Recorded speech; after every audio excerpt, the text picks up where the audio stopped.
Welcome to the Terrible Podcast with your hosts from SteelersDepot.com, where you can find all your latest and greatest Steelers news. It's Dave Bryan and Alex Kozora, always lit, talking Steelers.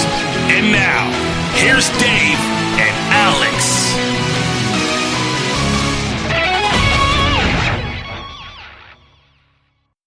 Welcome to the Terrible Podcast, Season 10, Episode 102. He's Dave Bryan. I'm Alex Kozora, SteelersDepot.com. Thanks for being here on this Sunday, Steelers Nation. The 2020 NFL Draft is in the books. The Steelers made 4 selections yesterday, including their undrafted free agent class of an additional 10 players. So, Dave, we got a lot to talk about today. Yeah, and Alex, I'm going to have you make sure you finish all of your mush and make your bed before you play with your toys, okay?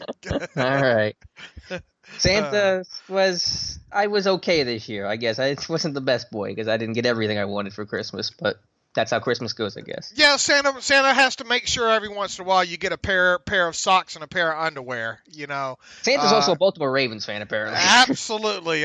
We'll go over. I don't know if we'll go over that today, but I'm sure in the next week we'll talk about what some of the other teams in the AFC North did. But look, fourth we talked about 2 new Steelers the other day on the Saturday podcast, and for this Sunday special podcast, we'll talk about 4 more and several of the undrafted free agents that are coming on board. And let's jump right in, Dave. Big show today. It'll start with Anthony McFarland at 124, the running back from Maryland. I think it's fair, although I know our thoughts on running back and the position and usage and whatever and the fit and everything, I think it's fair to at least start with just the player himself and evaluate his skill set regardless of what our thoughts on the position and was it worth it and all that necessary. So from that standpoint, I think Eddie Faulkner said it well, the running backs coach, where he's a different blend in that running back room. I'm so glad this team at least taking a running back that they went with somebody with speed and wasn't the 225-pound plotter that they've been accustomed to drafting over the last several years. Yeah, this is obviously a little bit undersized at 5'8", 5'8" to 5'9" area, right around in there. That is a one-cut back. That is get it, make the cut, and get on the horse and go. Here's the one thing that really sticks out the most to him. Now, I have not gone deep down into his tape, but I've done enough. I've looked at. I immediately wanted to look at his explosive runs and how they happened, and then I obviously wanted to look at all touchdowns and how they happened. He did not catch many balls there in his 2 seasons at Maryland, and last season I think he dealt with an ankle injury of some sort that had him limited to some degree there. But his when it comes to explosive runs and that aspect of it, he had, let's see what I have him down here for, 17 explosive runs of 20 yards or more. Those 17 runs totaled up to 726 yards. I think they're like 7 of them resulted in touchdowns. He had a lot of home runs. I'm talking Willie Parker home runs. Ohio State game in 2018, right? Ran for 298. I think like the first carry of the game, he went almost 80 yards left sideline for the score.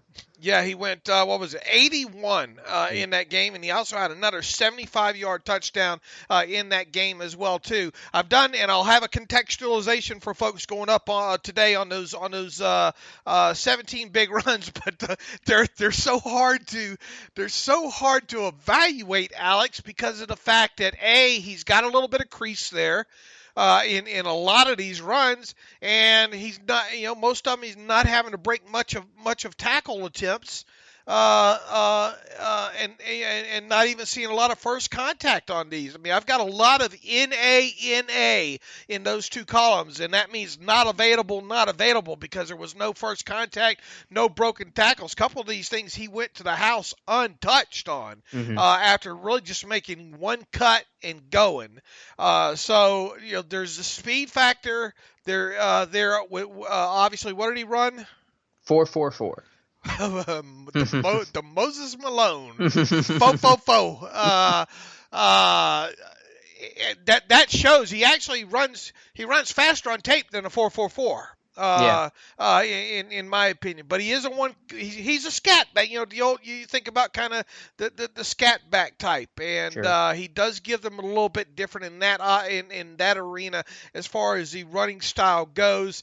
Like I said, I haven't gone much deeper than that to look at pass protection or carries out of there. I did see a lot of kind of 1 and 2 yard in the stat books there. So we'll have to see what how that translates in the video side of things. But he can. I think the big thing that Eddie Faulkner said is, boy, if there's a crease and he finds it, he can get through it and go.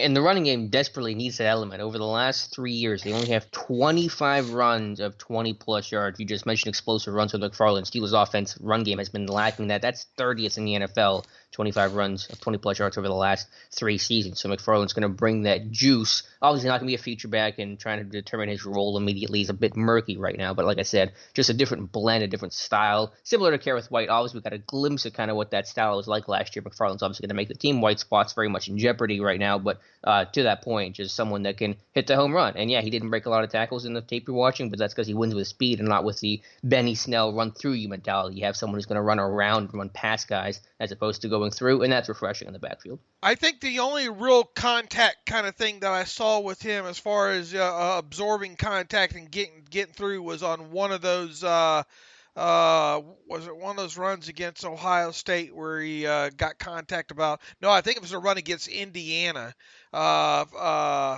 First contact about 4 yards down the field, gets hit and kind of spins off of 2 tackles there. That was probably the most impressive run, explosive run that he had of the 17 that involved contact. Once again, when people see this, they're going to see it just a kid getting through a crease in a hurry and really either taking it to the house or running out of bounds. Right. More than 20 yards down the field. In terms of the background, the statistics, 2018 was definitely his best year, and I watched him because obviously they drafted Derwin Gray last year, and so I was watching a lot of Gray, and I kept seeing this dude pop on tape. I was like, who is this guy on this bad Maryland team making all these plays? And that was Anthony McFarland. But you said sprained an ankle in week 2, played through it most of the year. I believe only missed 1 game because of it, but his stats suffered. He got in a timeshare with another back they had. I think it was Javon Leak, I believe was his name, who was also in this draft class, and I believe went to Seattle. So, his production suffered because of it. It was weird that he didn't catch the ball that much. 24 receptions in 2 years. You'd think for being that kind of big explosive piece in the Maryland offense that lacked a lot of it, you think they would have used him in the pass game a little bit more.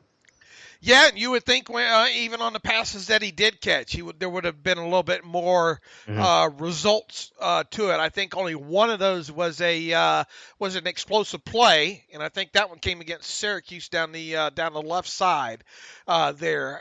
Everything else, if you're going to use a back like that, you would hope you see a few explosive plays in there, right? Getting a guy out of the backfield on that. So we'll have to look at once again not many catches to have to go through there. This kid was if you want to talk about the young the youngest kid, basically, I guess I don't know if it's technically age wise, but he comes out as a sophomore.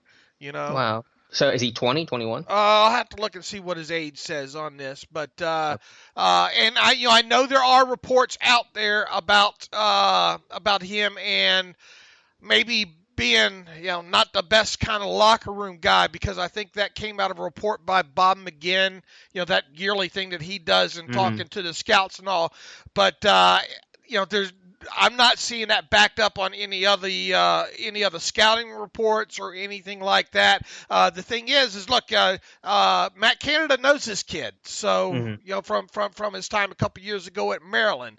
So I'm sure Matt Canada at least signed up, and the kid even said in his interview that he's got kind of looks at Canada as what, like a father figure. Is that what he said? Yep, that's exact quote, father figure. Yeah. There were multiple places that had talked about McFarland potential characters, so I think at least it's worth mentioning when you have multiple different outlets, including McGinn, who's very well respected, talking about that. I have no idea what's the truth or not. As you said, obviously Matt Canada knows him well. They're at least comfortable enough with either disagreeing with that assessment or feeling comfortable that their locker room and their culture is good enough to handle any sort of issue there might be with McFarland. But I have no idea. I can't speak to it. I just wanted to pass that along. In terms of other use, 22 already, so he's not all that young.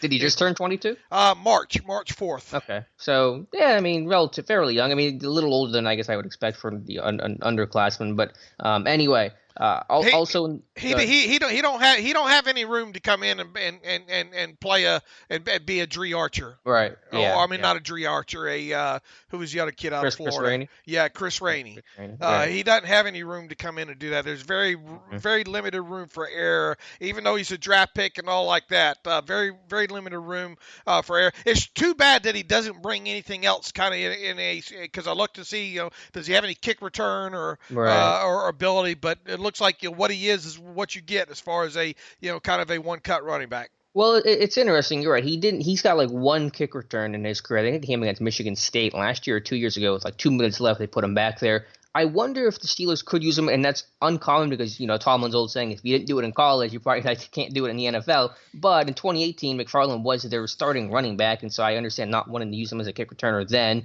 And last year he was dealing with the ankle injury, so they probably didn't want to make him do kick returns on top of the ankle injury and his running back responsibility. So I wonder if he actually could be used there. And there was that one instance where it was late game, and they put McFarland back there and he had like a 40-yard return with 2 minutes to go, I believe, against Sparty. So I wonder if he'll get a look there and be that real true exception to not doing it in college. I would line him up there during the practices for sure early on to see if that's something that can be done, because obviously the more that you can do, and with him being a one-cut guy, I love guys that just know the direction to run. It's a good trait to have. Yeah, right. And can do it fast. Right. Yeah, that's the difference. Yeah. I mean, Connor Snell, they have clear defined run demeanors, but this is some speed in the offense that has been lacking. So we'll see. All right, in terms of the overall decision to go with a running back, it was surprising to me because I thought, when they passed on J.K. Dobbins, Cam Akers in the second round, I thought, okay, they're just going to roll with a running back group, but they decided to go with this mid-round running back where it kind of gets murky. What's your role? How are you going to find time? Good chance they're going to draft a running back highly next year, assuming Connor's playing elsewhere. It just kind of muddies up that role, and I don't like to armchair it in this way too much, but it's worth mentioning with some nose tackle options on the board, with some safety options on the board, the way this draft looks out. I would have preferred going in a different direction. Doesn't mean I dislike McFarland as a player, even as a pick overall, but running back would not have been my choice in the fourth round. I'll armchair it for you. I didn't like going running back there. Plain and simple. I thought once they made the decision not to go with the running back with those first couple of picks there, because you and I said all along, okay, if you got to do it early. Get you a good one. Get one that could potentially be a feature one on top of it. Look, make no bones about it. McFarland is not going to be a feature guy for you. Okay. Sure. Right now it's even hard in my mind to carve out, a good 15 snaps or 12 snaps a game for him right now. Not saying that you can't, but that's tough. He is going to have to provide one of the calling cards of his in college at the pro level in order to stick around, and that's the big play aspect there. So you got a lot riding kind of on what that one kind of super trait that he gives you will carry over, and that you'll get that from him. So no, I did not like addressing the position there. Now I'm going to grade the kid fairly, and I'm because he and there's no sense crying over the spilt milk now, right? It doesn't mean that we can't talk about what we would have done there. Or at least from a position standpoint. And now moving forward, okay, we're over it. We'll now start evaluating the kid. But I'm not going to bias against him just because I didn't want a running back, after the first two picks. Right, that's why I said what I said at the top, where I said let's talk about the kid first, and then we'll kind of talk about, do we like the idea of a running back and separate those two things. Yeah, I just think it would have been easier to get a nose tackle or safety earlier in the fourth round and then kind of find that scat back space player in, let's say, the sixth or seventh round. I think it's easier to do that than trying to find your safety or nose tackle in the sixth or seventh round. So I just didn't like the order there. It felt like from that point forward that we had too many pegs for not enough holes. Well, that's what happens when you have 6 picks. I mean, that was the issue all along, and that's why I kind of wish they would have traded back at some point, but obviously did not happen. So that's on. Wikipedia wants to make sure you know not to be confused with Booger McFarland.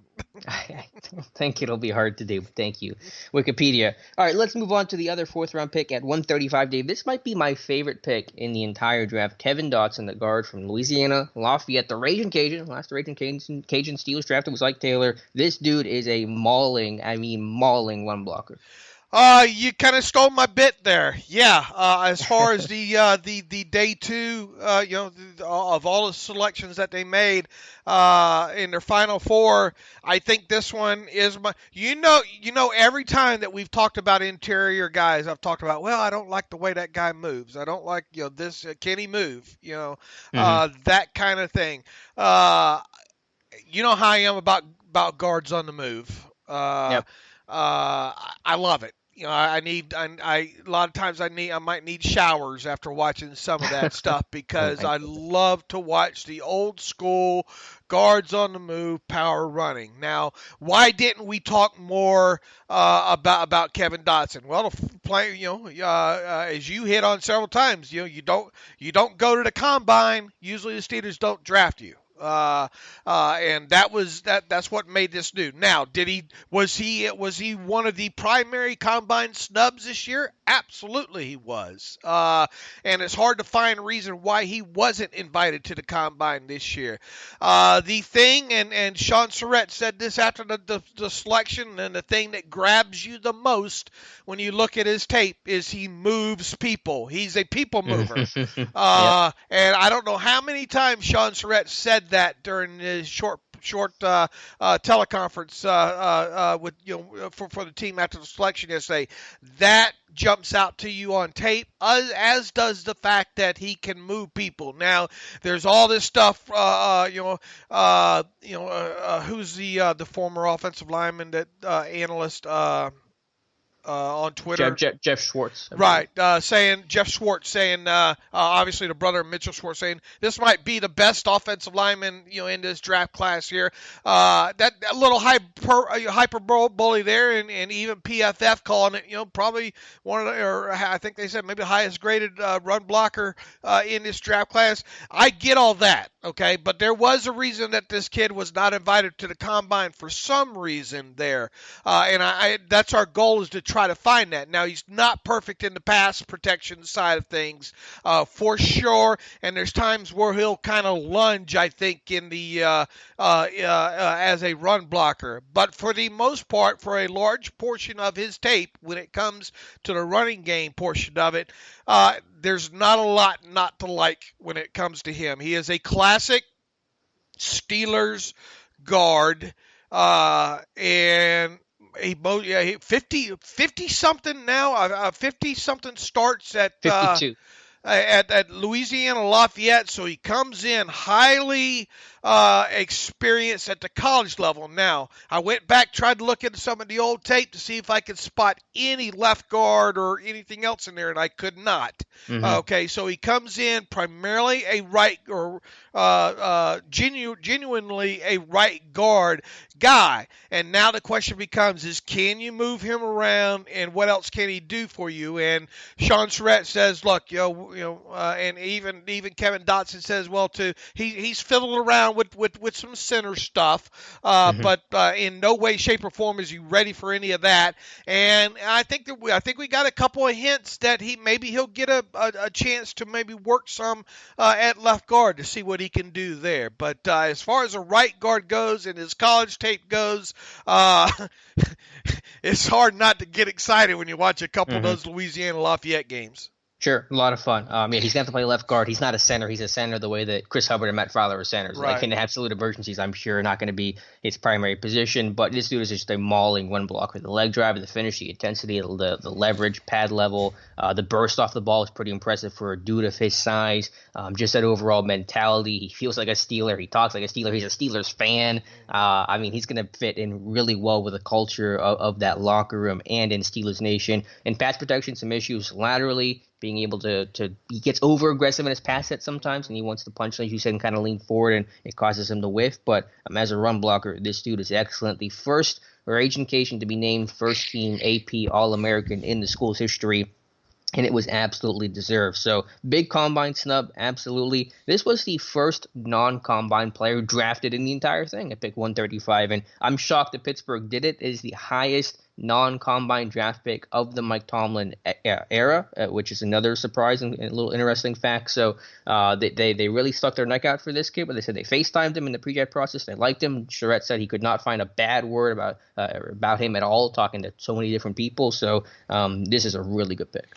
And you broke him down, just because he wanted to come. I mean, we had a profile ready on him. So well, there was the report that he was coming in for a visit, and that's why I did the profile on him. Right. So it's unfortunate once again that we didn't have a lot more of the pre-draft process to go by, or else maybe he would have ended up in a mock of one of ours or something like that. But it was hard to discount the fact that the history aspect that I put it on Twitter.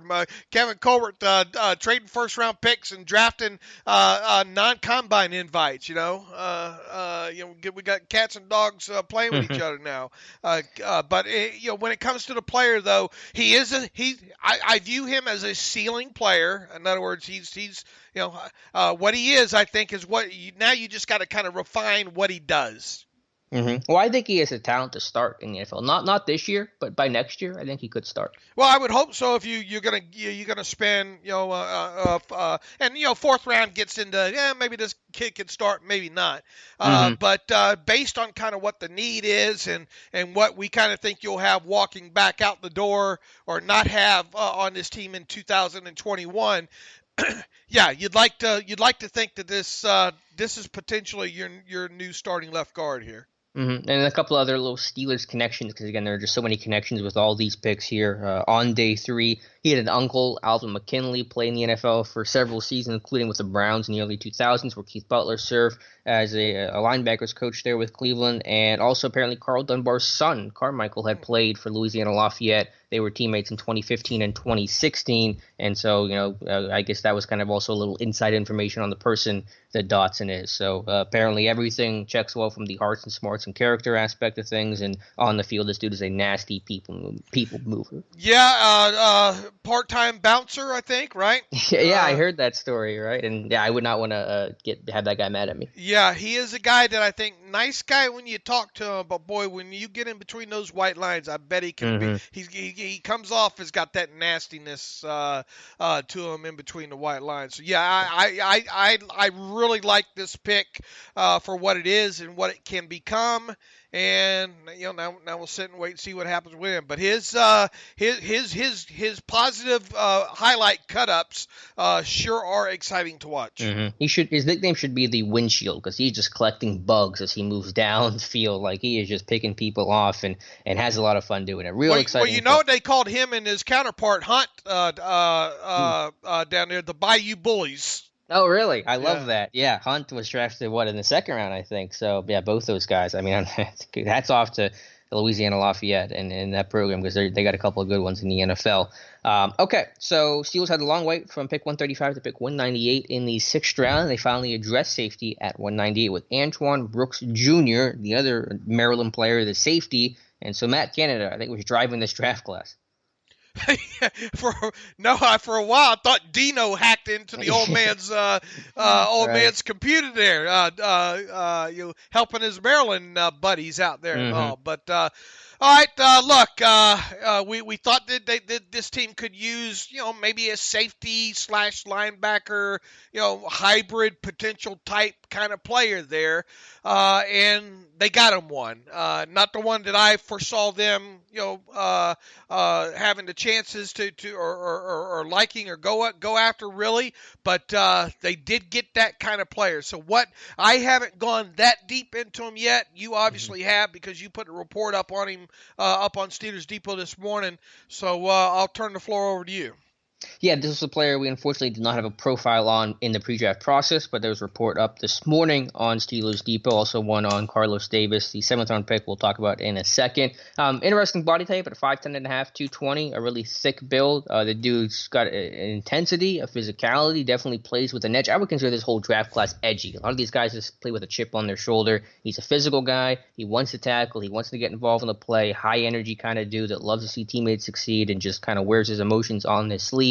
In a good way. He's versatile. He's played over slot in the box. The closer to the line of scrimmage, the better off he is. He's not going to excel in man coverage. He's a much better zone dropper than he is man-to-man. But good hands when he does get the opportunity to pick off passes. A good 3-year starter for the Terrapins. Just overall in space, the athleticism is very limited.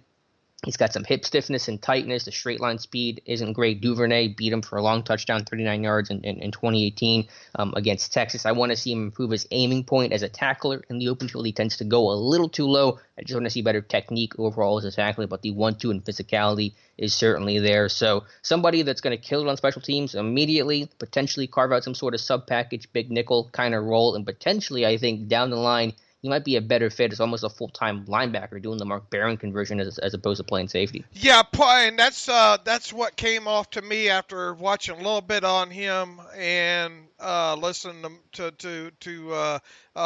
Tomlin and Colbert talk about him a little bit. They're kind of Mark Barron-ish light. Obviously doesn't have, when Barron came out, well, obviously was a first round pick, had more of the athleticism aspect for him, much better nearer the line of scrimmage than away from it. So he's a guy that, like you say, kind of a dime-ish, big nickel-ish type of role. I don't think he I don't think he's got the traits to be a full-timer type player, but I think situationally, and I think the thing that stuck out, one of the things that Mike Tomlin said when reviewing his pick is got that body type that you need in today's NFL. And what did he mean by that? I just think kind of that bigger, 220 type, Yeah. Like we see some of these receivers now, these 220-pound receivers, but anyway, he does struggle in coverage. I did see that, and I do like him playing downhill coming forward a lot more than I do moving backwards. Absolutely. Good production, 27.5 career tackles for loss, and so that means he's a downhill player that's around the line of scrimmage making a lot of plays in the backfield. But yeah, the athleticism is below average. I would say ran a 4.64 at the combine. That was basically the only testing he did, I think, and maybe a couple other events. But yeah, overall athletic profile, not the best. And although he's a little short at 5'10 and a half, honestly, he may have to make a conversion to linebacker. And he's basically doing that in 2018 anyway, playing a lot in the box, so it wouldn't be anything foreign to him. Yeah, he had showed a little bit of athleticism going up and getting one of those late game interceptions there. That was against Texas, yeah. Right. Good hands. He's got good hands. He's not only got 4 interceptions, but the dude can catch the ball. And this is a guy that, interesting backstory, suffered a really nasty injury, I think his senior year of high school, right? A compound fracture of his leg and wrist. Does Dr. Mel have she has an article that talks about that, I guess? I think so. I haven't gone deep into it, but look for Dr. Mel's latest offering to go up Monday. We're going to tease you and make you wait through today, but make sure you're on Steelers Depot bright and early or sometime Monday morning because you talk about some of how the draft class has a little bit of injuries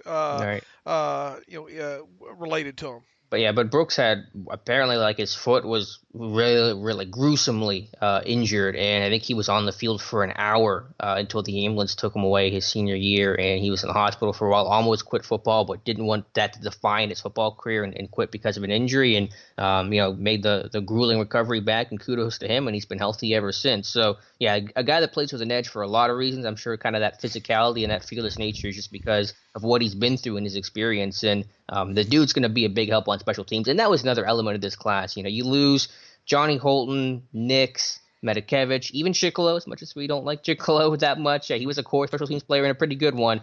You had to replenish that in a big way, and I think that was kind of a theme of the draft class, was getting some immediate special teams help. At least heading towards making the 53-man the initial roster here is that this guy at least can help you or should be able to help you and should be expected to help you in that phase. Now, will he ever become anything more than that? We'll see. Right. Obviously there, but we talked about this team needing a safety safety type that could potentially maybe be versatile to some degree, and now we'll dig deeper into the tape and see what we're dealing with there. Mm-hmm. Anything else on Brooks? Again, maybe not the safety I would have taken. There was Josh Metellus, Geno Stone, but as you said, we don't need to cry over spilt milk. The pick is the pick. Right. All right, in the 7th round, the Steelers finally get around to addressing their one needed nose tackle with Carlos Davis, the nose tackle from Nebraska. I watched him a little bit last night. Dave, how much have you seen on him? What kind of insight do you have on Carlos Davis? Went and looked at all of his sacks. Went and looked at some run stuffs and all with him. I looked at him a little bit a couple of times when trying to find one of those later round defensive tackles there. Okay. He fits. He plays way high. I think that's one of the things he doesn't utilize his quickness. Look, he's going to need to get stronger. But he has some athletic ability to him. I think he also did like shot put or discus or one of those things there at Nebraska there as far as track and field stuff goes there. But he's going to have to from the technique and technical standpoint get a lot better in that aspect. None of the sacks were that I saw were overly impressive. Does do some good things against the run though. I think that stuck out to me, and just from a leverage standpoint, a guy his size and weight should have a little bit better technique when it comes to the leverage aspect of it, and a lot of times he has the tendency not to fire out but to stand up, and once you do that, you lose the low man aspect of it. So I think they're going to be spending a lot of time with him. Getting that muscle memory for him to fire out and then use those hands instead of trying to stand up and attack the man across from him. I agree 100%. Yeah, basically the way they profiled him right after, I think on ESPN after he got drafted is basically the way I would describe him. Pad level is the number one issue for him. When he plays with good leverage and good technique, he's got strength at the point of attack. He's got good athleticism. He flows well against zone schemes. He's got a good motor. He hand fights. He can try to get off blocks, and there's a little bit of something there, and he tested well. He ran a 4.82 at 300-something pounds. So that's obviously really impressive and hard to find in the 7th round. He's got average length. Again, pad level is an issue. He doesn't have a go-to pass rush move. He's going to be more of a run stuffer than he is going to be somebody that's going to get after the quarterback. But there's a little bit of something there. But yeah, technically he's a mess. Put on the 2018 Wisconsin game against Baidesh, and he's got some good wins, but he's got some ugly losses too, and it kind of determined off his first step in his pad level. When he plays with good leverage and pad level and strike, he can win. When he doesn't, he gets washed.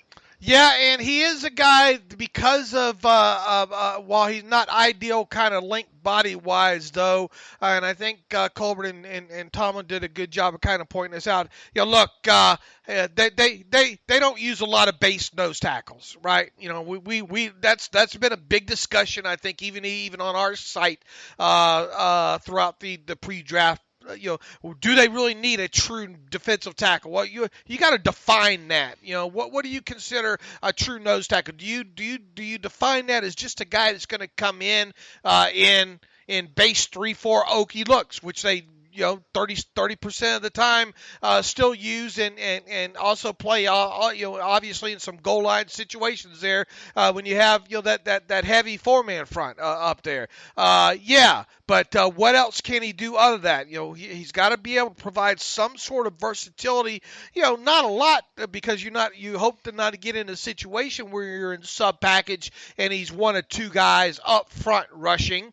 But he better be able to do that at some point there. And I think he has kind of done that a little bit there. You see that athleticism with him when they do kind of those twists and stunts at Nebraska. You see his ability to be kind of a looper and those kind of things there. So, he as a late round guy, the thing I think that sticks out with me is he's got some okay play, at least initially, against the run. Has some athleticism to him, and hopefully can work on that leverage and become a little bit better of a pass rusher, and be able to hold his own up front. Sure, I'm okay with the idea of taking a guy with some good athleticism and some technique work in the 7th round to see if you can build him up. I mean, I trust Carl Dunbar. So, yeah, I'm not mad at that. To Colbert's comments about, base nose tackle, I understand. I think everyone understands that it's a sub-package role, but you're still in base, as you said, over 300 snaps a season. Some really valuable snaps in an AFC North. And the issue I have just overall is I came into this draft saying, I don't know who the nose tackle is going to be. I don't know who your starting nose tackle is going to be. I'm exiting the draft saying, I don't know who your starting nose tackle is going to be, and that's my issue. Yeah, and until otherwise, I think kind of Dan McCullers still the winner in the clubhouse now. He's still got that green jacket on, doesn't he? Right, he's still the leader there. Now, I mean, you have to take notice of what they did with this selection, but this is a 7th round selection. Okay? Yeah, he's not going to start. If he makes a team, it'll be a minor miracle. Like, he's going to need some work. Right. This is a prime practice squad guy for year one. Mm-hmm. Yeah, and so your nose tackle is either Big Dan or, I know Colbert called Wormley an end, but he's got a skill set to play inside. And then there's a Lulu who hasn't done it before in a traditional 3-4 nose tackle role. Bugs, is they going to get his weight up? I mean, I have no idea. I don't know what direction they're going to go. And I think that's just a weakness for this team that was just essentially ignored in the draft. Yes. I don't know what they're going to do there. And as Kevin Colbert did say about Wormley, I mean, we haven't seen enough that gives us any confidence anyway that Wormley can. I don't want to say God bless Tyson Alulu, and I keep saying this because his tape was not bad. There might have been the best tape complete season or for the amount that he played tape that Alulu had during his NFL career last season. Okay, but I don't think you can keep going to the well and expect that, and especially if you put him over the nose, 30, right. For 30% of next season. Maybe that's the plan. Maybe the plan is to do something with Wormley more in as a true kind of nose tackle. But until I see it, I mean, it's all speculation on both those guys, on Alulu and Wormley. Right, and even if you put Alulu inside, this is last year, he's probably going to be a Steeler. You're going to have to address it next year. Wormley could be a free agent, so there's still no long-term option on the team. So not only do you just lose a really good player in Javon Hargrave, you then have a massive downgrade in trying to replace him, which they essentially did not really try to do, and that's going to hurt this team ultimately. Okay. All right, so that is the draft class, all 4 picks. The undrafted class, they signed 10 officially, which I believe puts them over 90, so they may have to make an extra cut or two to get to a 90-man roster for the offseason. Underwhelming UDFA class, which is the Steelers' calling card. Let me pull up the list here, actually, but the Steelers never really signed any notable names in terms of undrafted free agency because of the way they do business, not giving guaranteed money in part of base salary. Do you want me to read off the names here, Dave? Yeah, run down them. Obviously, we haven't had a chance to dive deep into some of these guys, but we're going to have within this next week the guys hard at work at producing, standard, like we do profiles on these guys. Mm-hmm. All right, here's the list here in no particular order. 10 of them: Christian Montano, a center from Tulane; James Lockhart, outside linebacker from Baylor; Leo Lewis, inside linebacker, Mississippi State; Spencer Nye, fullback, Auburn; James Pierre, corner, Florida Atlantic; Calvin Taylor, defensive end, Kentucky; Trayon Bandy, corner from the U; John Houston, inside linebacker, USC; Josiah Coatney, defensive lineman, Ole Miss; and Corliss Waitman, punter from South Alabama. So those are your 10. Seven of them on defense, another specialist, only 2 on offense. All right, I've only gone through a quick scurry through the film on most of these guys here. I mean, I didn't spend a lot of time on any of them except one of them. Does that make sense? Which was the one? The Miami corner, Bandy. Okay. If I had to gamble right now and tell you which one of these got the highest signing bonus, it would be him. So Bandy got $11 from Pittsburgh, right? That's what the check is. He's probably going to get around 20, probably around a $20,000 signing bonus, I would guess, right around in there. But I would not be surprised, like I said, if he's like one of the 2 kind of what we like to call priority undrafted free agents here. He is not afraid to stick his face in the fan. I will tell you that. That's the thing that sticks out the most to me about his tape is he will come up and he will hit you, and then he will tell you that he hit you. Also, now he's one of those undersized Hilton types, right? Hiltonish, yeah. Okay, just to be clear on the body type. Gotcha. Do we have a height? Do we have some sort like of 5'9", 186? I want to say was his bio. Let me pull up his. Was he East-West? I'm not sure. He left a year early. He's 5'9", $186 listed. I don't know if he played in any. So I mean, obviously, he wouldn't be at the Senior Bowl. Right. I don't know if he played in any other All-Star games, but 2.5-year starter for the Hurricanes. Okay. Definitely plays with a chip on his shoulder. Just got into limited coverage stuff on him, more highlight stuff than low light stuff. So we'll have to do a deeper dive on him. But just on a surface run through, and I don't want to get too evaluation wise on this because we haven't done it yet. We got plenty of time now to talk about these guys after we do deeper dives. But he's the one that jumped out to me when running through. Yeah, in terms of just excitement and taking the temperature of Twitter and stuff for whatever that's worth, I felt like Bandy and Calvin Taylor were the two that kind of created a lot of buzz. Taylor's really interesting. He's listed 6'9", 300-plus pounds, 8.5 sacks last year for the Wildcats. So the dude actually had really good production to go along with that intriguing size. They may keep him a defensive line because of the production, but I wonder if he's going to be maybe a potential offensive tackle convert. Gives me like a Brian Mahalik kind of vibe to go a throwback name on you there because of his overall size and leverage at 6'9", if he is that tall, could be an issue in the trenches of playing defensive line. Yeah, so the guys will get prospect reports, pre-draft kind of reports style that we've done with all these guys out here. We should have those up by the end of the week, right? Yeah, they'll trickle in slowly throughout these next couple days and into next week. I'm sure some other names. I think Josiah Coatney from Ole Miss is interesting. I actually liked him more than the other Ole Miss defense line we talked about a lot. Benito Jones, who went to Miami. So I think Coatney's interesting at the combine, good size at 6'2", 308. Spencer Nye, a big H-back type, like 6 foot, 267. He was just kind of a blocker. Has like 3 career touches this past year. Leo Lewis, there's an interesting backstory there that I don't quite know everything about. Something about the Laramie Tunsil thing and him getting paid to go to school, and there was some big article on him I need to do a deeper dive into. And Corliss Waitman tried to transfer to Mississippi State for a 6-year of eligibility. They thought he was going to be able to transfer. The NCAA denied it, and so he had to go to the draft as his only option. So he'll go in and punt and maybe kick. I'll have to look at his bio as that extra specialist in camp. None of these guys were combine guys, though, right? Coatney was, and I believe he was the only one. Okay.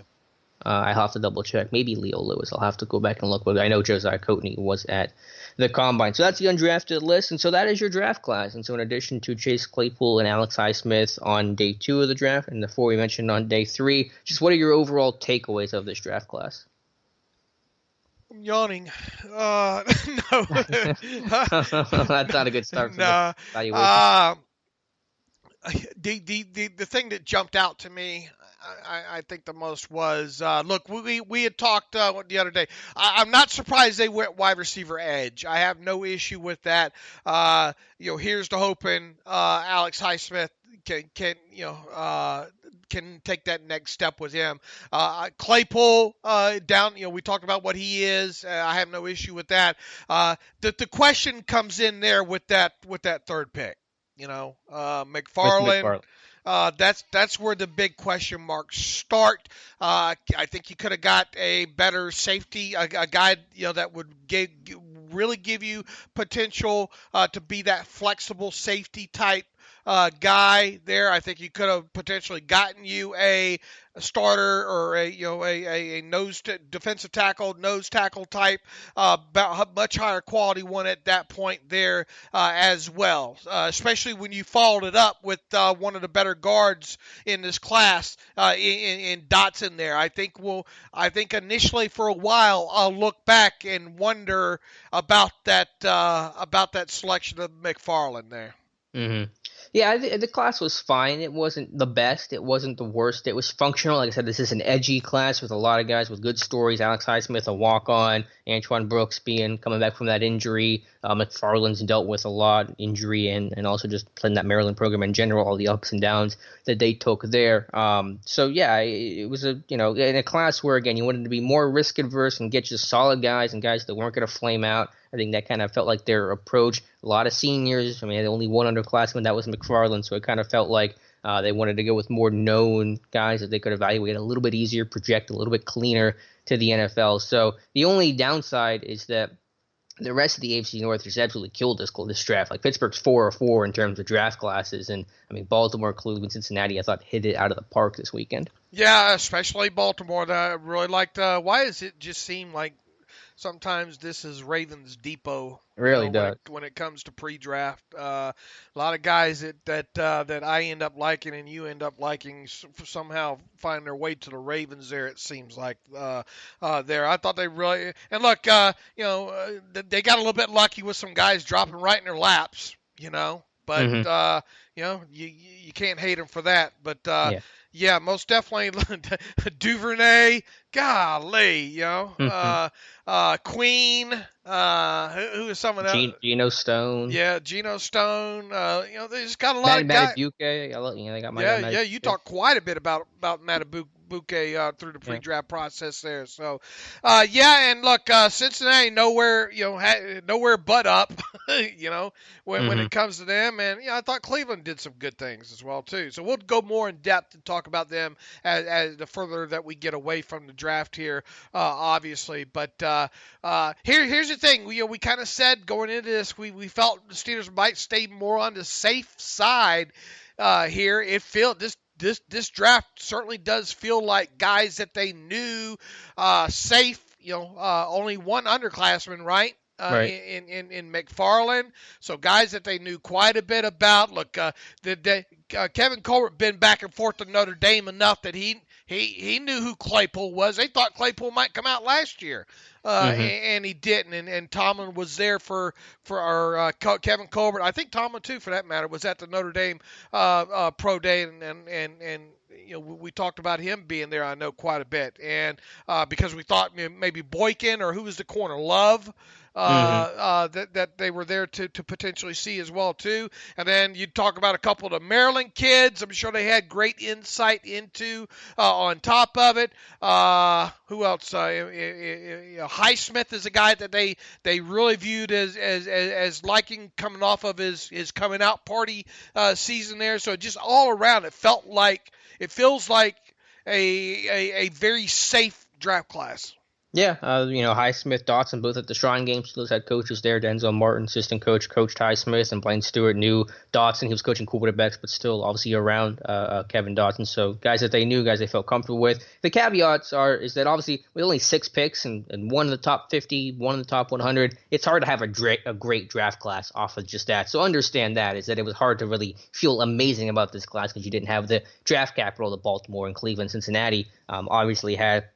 And then obviously all the other things we've talked about, getting Ben back, trading up for Devin Bush, last year, it takes a pick away from this year, but still you want to have Devin Bush, obviously having Minka for your first round pick. So the draft was probably never going to feel amazing just because there was really no way to, make it feel amazing with the draft capital that they had. But when you think about all the other factors and guys that they've used draft picks on to acquire from this class, I think things look a little more rosy.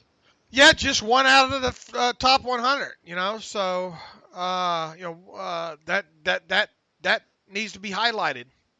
Yeah, so I mean it's hard to get an amazing draft class off of that. So it was fine. It was a decent class. It's not going to be 1974, but I don't think it's going to be 2000 and what year was Mendenhall? 8, whatever year that was. Okay, now here's the thing. How many of these guys can help you potentially this year? I tell you, Danny Smith's having him a steak today, probably. He's got extra bubble gum chewing today. Yeah, special teams is how Claypool and Highsmith and maybe McFarland in return game, and certainly Brooks and those guys are going to be able to help you right away. Right. As far as the other guys, we'll see. Claypool, how quickly he can get himself up and running. And we talked how we expect him to maybe contribute during his rookie season there. But a lot of these guys are going to be wait and see, especially especially the top 3 here in Claypool, in Highsmith, and then McFarland. We'll see what they can get going with him as a change of pace back.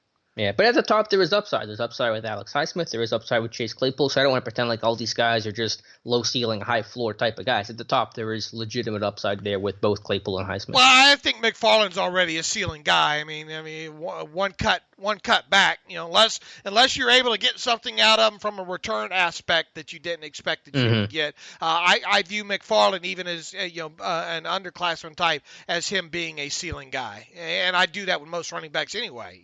Sure. Yeah, that's a fair point. But that interesting element hopefully can provide some juice to the offense that they're sorely lacking. All right, what else should we do here?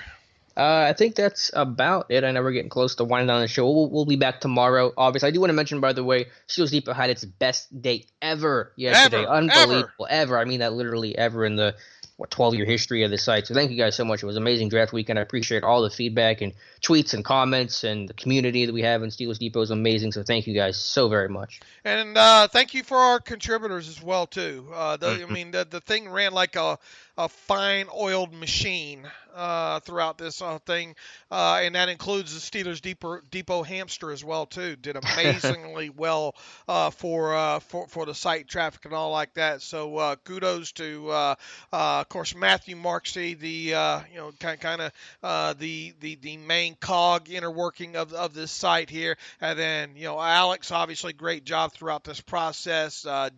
Josh Carney, Daniel, Tom Mead. I mean, I know we've had a couple of Thomas Carr helped out quite a bit through this. Who am I missing here as far as the pre-draft process goes? Scott Pavel obviously helped out quite a bit with those big boards and all, and all of our other contributors as well throughout this process. Just amazing.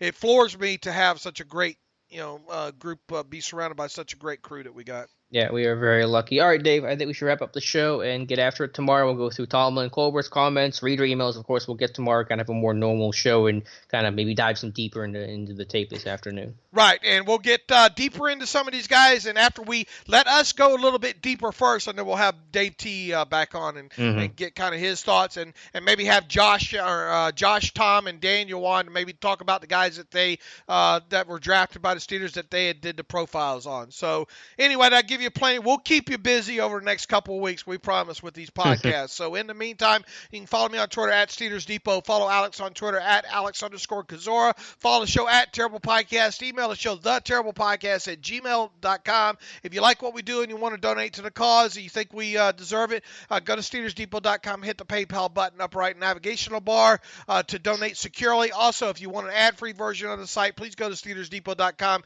and hit the ad-free button up right navigational bar. For $25 for a calendar year, you can have an ad-free version of SteelersDepot.com. So thank you again, everybody. You're great, have been great. We hope you enjoyed our pre-draft content here. And as always, thanks for listening to the Terrible Podcast with Dave and Alex.